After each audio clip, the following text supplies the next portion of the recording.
Mr. Harry C. Alfred. He's the co-founder and president and CEO of the National Black Chamber of Commerce, but he represents people all across this country because his chamber represents 2 million black businesses in the United States. Harry Alfred is going to talk on this particular issue today, gun control, but they handle a variety of issues. He is not a stranger in the halls of Congress and even consulting sometimes with the White House. Harry Alfred. Thank you, Star. Good morning. As Star said, I'm Harry Alfred. I represent 2.1 million black-owned businesses in the United States. We have 140 chapters in the United States and 95 chapters elsewhere, Africa, Europe, South America, the Caribbean. Our business owners, many of them have retail stores. They have restaurants. They have cash operations. One of our previous board chair has a concrete plant in New Orleans.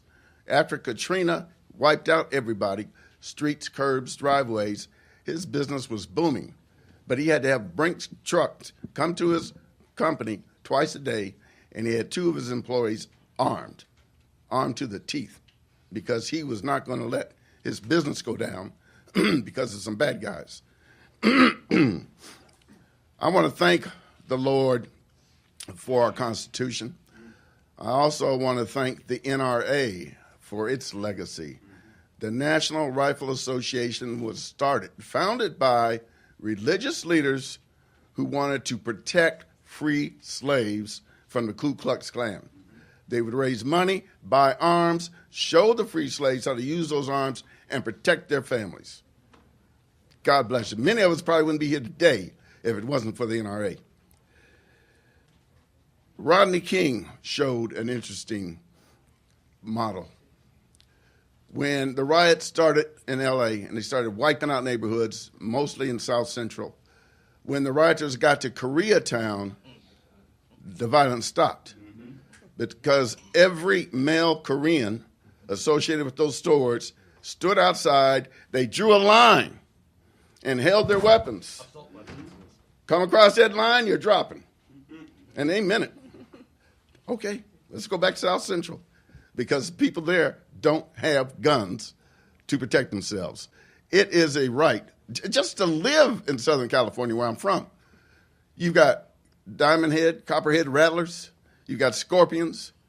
You've got coyotes. You have mountain lions. One of my neighbors lost his German Shepherd to a mountain lion that came into his backyard.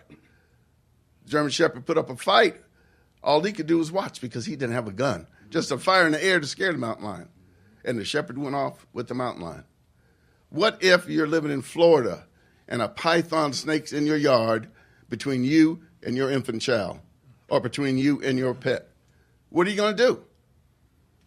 I think God gives you the right, and the Constitution does, to protect that child or that animal or your house.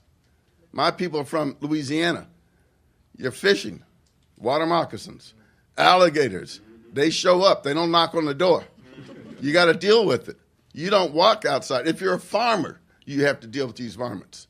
So it's part of our lives. But what's going on here, I think, politically, in this town, is a mind game. This is a diversion to keep you off the thought of this poor economy, which generates crime. This is about crime, and it's trying to divert your attention away from it, because they can't create jobs. I've got 2 quotes from people who know what they're talking about. Bruce Weinberg, PhD, Ohio State University. Public officials can put more cops on the beat, pass tougher sentencing laws, and take other steps to reduce crime. But there are limits to how much these can do. We found that a bad labor market has a profound impact on the crime rates. The Review of Economics and Statistics. As wages go down and unemployment goes up, crime goes up, driving businesses and residents out of the community. This in turn causes more unemployment, which causes more crime, a spiral dive situation from which it is difficult to recover. My friends, what we need to do is create jobs, create businesses. Small businesses hire 70% of all the new jobs.